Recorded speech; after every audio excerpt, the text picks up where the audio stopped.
Berapa anak ada yang melihat mimpi, dalam mimpinya ada yang kirim pesan lewat saya, mendapat tempat yang begitu nikmat, bahkan para aulia menyambutnya, termasuk Habib Mundir bin Fuad Al-Musawwar.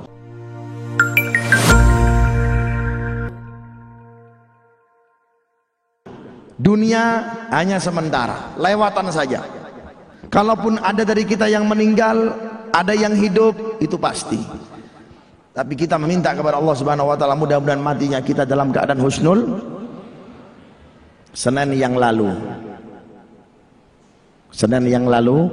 teman antum yang biasa menggerakkan ini kamera di sebelah sini nih, tadi kita kelihatan dia di sini nih, ya, muter di antara sini sudah kerjaannya.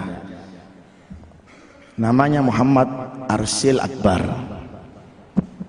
Baru bergabung di dalam majelis ini sekitar 2-3 tahun.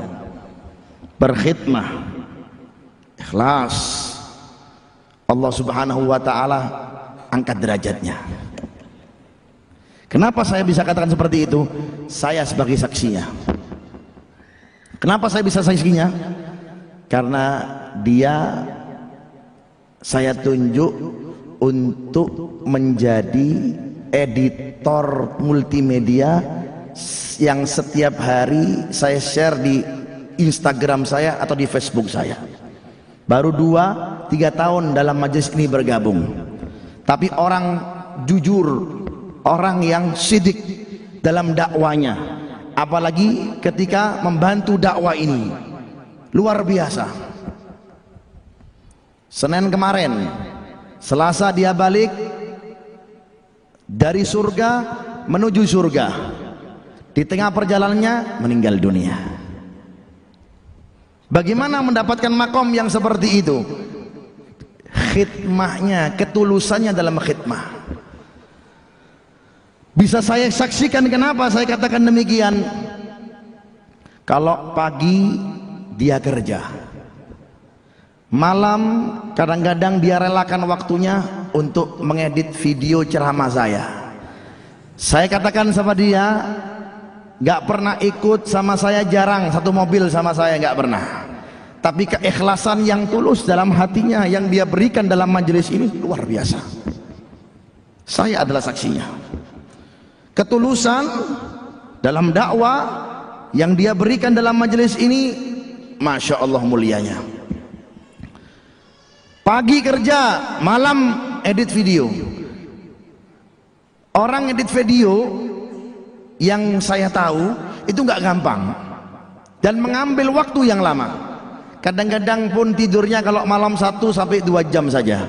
Saya bilang sama dia, pokoknya harus selesai video jam 3 malam. Mau nggak mau? Siap. Nggih Abah, manggil saya Abah dia. Siap Abah. Nggak pernah menolak atau nggak pernah mengangkat telepon saya kalau saya telepon dia malam-malam. Biasanya kalau saya komunikasi dengan dia itu malam. Mungkin kalau saya komunikasi sama dia pagi atau siang, mungkin ada hambatan karena dia kerja. Malam saya telepon dia, kadang-kadang jam 10, setengah 12, setengah 11, kadang-kadang saya telepon setengah 1. Harus selesai jam 3. Sebelum jam 3 dia setor, dia kirim ke telegram saya, dia setor itu video, saya share, bismillah. Terkadang sudah siap video itu tadi, cuma saya tidak share. Tetapi bagaimana perasaan dia? Sudah edit video lama-lama 2-3 jam, tapi nggak dibagikan, nggak di share sama Habib di Instagramnya. Kira-kira hatinya dia gimana? Tapi nggak pernah mengeluh sama saya, Beb, atau dia WA saya pribadi, atau dia DM saya, Abah kok nggak di share videonya. Nggak pernah keluhan keluar dari mulutnya seperti itu. Sampai terakhir sebelum dia pulang, saya nggak tahu gimana, tiba-tiba dia pengen ikut satu mobil dengan saya. Katanya mau beli baju buat lebaran. Akhirnya naik mobil saya. Ketika naik di mobil saya, dia berkata kepada saya, Abah, sebenarnya enaknya saya ini pulang apa enggak ya? Ini murid yang jujur sama gurunya, enggak mau pulang kampung kecuali izin, berkah. Apa? Berkah. Makanya antum kalaupun aktivitas antum, kalaupun antum punya guru, antum izin, ya. Kemudian kalau diizinkan dapat berkah, enggak diizinkan pun sami'na wa ata'na, itu akan mendapat kemuliaan yang besar dari Allah Subhanahu wa taala. Saya bilang sama dia, "Nak, kalaupun engkau pulang mulia engkau. Kenapa, Bah? Kau ketemu ibu dan bapakmu. Coba aja dulu." "Saya takut, Bah. Saya pulang gak bisa balik lagi saya." Cuma omongan dia seperti itu saya nggak ngeh. Mungkin dia sudah dapat firasat, sudah bau-bau kematian. Malaikat mungkin sudah banyak menyambutnya, kita nggak tahu. Dan perkara kematian tidak ada yang tahu kecuali siapa? Siapa? Allah. Manusia tidak bisa menentukan. Cuma mungkin kadang-kadang ada petanda-tanda. Tapi dia mengatakan demikian, kalaupun saya harus pulang, gimana Abah? Saya takut kalau saya pulang itu nggak bisa kembali lagi, nggak bisa bertemu sama Abah lagi. Saya nggak ngeh di waktu itu. Cuma saya bilang kepada dia, "Nak, kalaupun engkau pulang, ya, Bismillah, monggo pulang. Perjalananmu ini menuju surgamu, nak. Menuju ke orang tuamu, apalagi ibunya masih hidup. Pergi, saya rela, saya ridho, insya Allah balik." Saya cuma menguatkan dia, insya Allah balik, Bismillah. "Oh gitu, Bah ya?" "Ya, monggo." Gak banyak omong, gak banyak terlalu bagaimana, lebay kah bagaimana, tidak. Nggih, Bismillah. Setelah Senin, di hari Senin kemarin, tepat di tempat ini, dia tuh sholat, ya. Dan saya sedikit memandangnya, dan di waktu itu seolah-olah dia itu kayak meminta ridho dan rela dari saya. Itu bahasa kolbu, bahasa hati seorang murid kepada gurunya. Jadi seseorang murid itu nggak mesti harus berkomunikasi langsung kepada siapa, kepada gurunya. Terkadang dari bahasa hati pun subhanallah menembus dari pembicaraan hati menuju ke mana? Menuju ke hati. Innal kalam idza kharaja minal qalb dakhalal qalb. Sesungguhnya pembicaraan itu keluar yang dari hati pasti masuk ke hati. Seolah-olah dia itu melambaikan tangannya dan meminta izin alias pamit kepada saya. Dan saya pun melihat kepada dia dan saya senyum, kemudian saya tinggal langsung. Saya menuju sana. Tepat jam 3 lebih seperempat sebelum dia berangkat. Sahur mungkin atau tidak, wallahu alam. Dia tinggal di markas kita di BR. Gak pernah, jarang sekali dia naik mobil saya, gak pernah. Jadi keikhlasan seorang murid itu tidak mesti harus dekat dengan jasad, ya. Biarpun jauh dari guru, tapi kalau kita sudah di hati guru, menembus keseluruhannya akan diberikan keberkahannya oleh Allah Subhanahu wa taala. Sehingga dia WA kepada saya, "Abah, minta ridhonya nggih." Itu masih ada, saya simpan itu. Nomornya dia masih enggak saya hapus. Chatnya yang terakhir pun tepat jam 3 seperempat itu masih ada sama saya. Itu dia meminta izin kepada saya, "Abah, saya meminta ridhonya nggih. Saya setelah subuh saya akan pulang kampung untuk bertemu dengan ibu saya." Akhirnya saya katakan kepada dia, "Nak, naik apa?" Saya ini agak mendetil terkadang-kadang itu. "Nak, naik apa inti pulang?" "Naik motor," kata dia seperti itu. Terus saya katakan kepada dia, "Gak naik bis kah?" "Tidak, Abah, kalau naik bis sulit." "Karena apa?" "Butuh untuk pindah dari kendaraan umum. Itu yang saya perkarakan. Kalau saya naik motor enak di sana, Kemudian saya pun kalau silaturahmi kepada habaib-habaib, kalau ulama-ulama itu enak, kalau saya bawa apa? Bawa motor. Ya udah bismillah, nggih, insyaallah berkah perjalananmu dan insyaallah dapat ridhonya kami. Terus di terakhirnya itu pun masih ada kata-kata terakhir, Abah minta ridhonya ya sama relahnya, relakan dan ridhokan arsil. Nah, chat yang terakhir itu subhanallah nggak kebaca lagi sama saya. Sayangnya ketika saya mendapat kabar ketika dia mengalami apa? Kecelakaan. Dan subhanallah, subhanallah, orang itu kalau sudah khidmahnya luar biasa di dalam majelis, ya, yang biasanya rapi dalam majelis, pasti meninggalnya itu pasti akan rapi. Amin. Ya. Kenapa saya bisa katakan seperti itu? Meninggalnya tidak ada sehelai pakaian yang robek.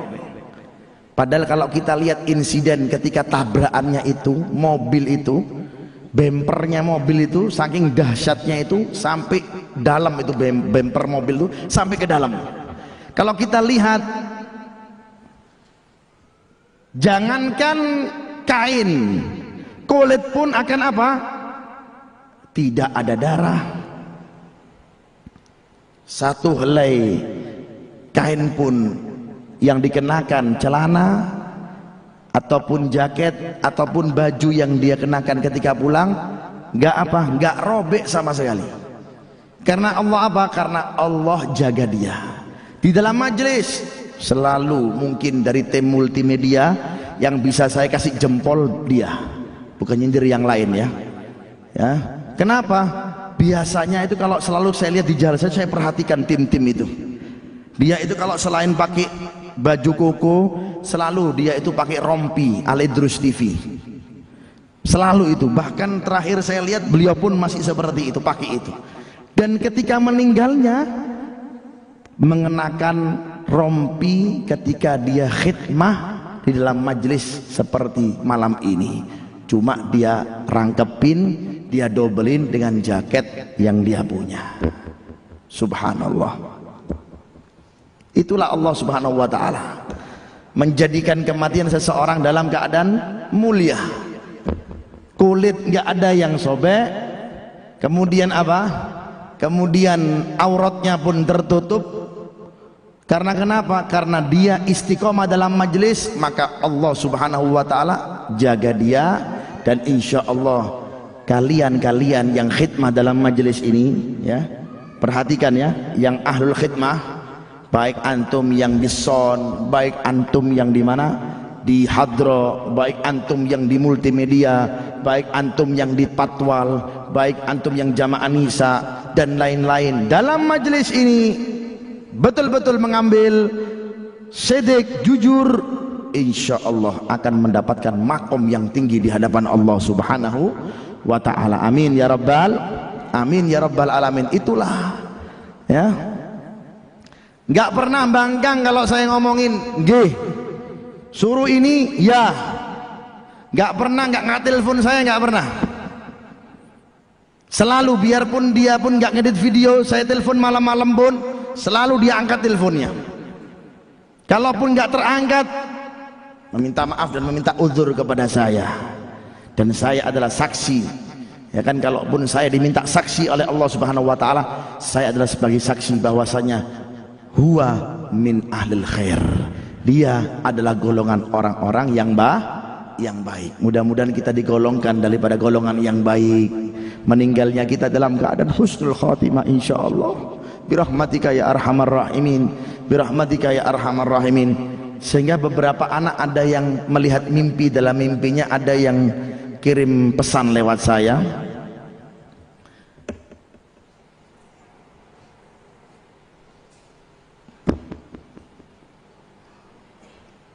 Mendapat tempat yang begitu nikmat, bahkan para aulia menyambutnya, termasuk Habib Mundir bin Fuad Al-Musawa menyambutnya, termasuk orang-orang tua daripada guru-guru mulia. Kita husnudzon, kita sangka baik. Kenapa? betul-betul dalam dakwahnya, dan nggak pernah membicarakan kejelekan orang. Yang saya tahu seperti itu, mau orang jongkir balik, mau orang ngomong apa, mau orang apa, nggak mau tahu. Yang penting saya khidmah. Yang terakhir, sebelum Ramadan saya ngomong sama dia, nak, kalau ente mau kawin, ada jodohnya buat ente, abah yang carikan. Gimana kalau seorang guru carikan ente jodoh, insya Allah berkah ente. Karena dia ngomong apa adanya. Apa dia ngomong sama saya? Enggak dulu Baya. Kenapa nak? Yang pertama, kalau saya menikah, takut istri saya kurang ajar sama abah. Yang kedua, takut gak maksimal di dalam mengedit dakwah abah. Yang ketiga, alasannya katanya beliau apa?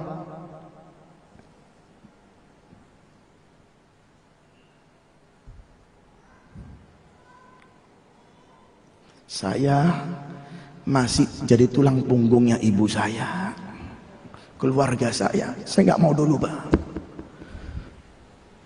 2 bulan sebelum Ramadan, 1 bulan sebelum Ramadan pun saya tawarin lagi, karena kebanyakan teman-temannya yang lain sudah pada menikah. Nak, tak kawinkan nak, saya kasihan. Enggak bah, saya takut kalaupun saya menikah gak bisa maksimal dalam mengedit video abah. Saya gak punya amalan yang lain yang bisa saya banggakan kecuali ini, katanya beliau. Saya gak punya amalan lain. Saya mungkin gak seperti teman-teman yang lain, tapi amalan saya mudah-mudahan saya ikhlas ini dalam dakwah ini. Wahai abah, yang bisa saya banggakan kelak di hadapan Nabi Muhammad SAW. Ketika saya mendengar seperti itu, spontanitas, ketahuilah wahai anakku, saya bilang seperti sama dia, engkau akan mendapat derajat yang mulia di hadapan Allah Subhanahu wa ta'ala. Itulah khidmah dalam majelis, jangan diremehkan. Gak mesti dicatat antum menjadi kru ini, gak mesti.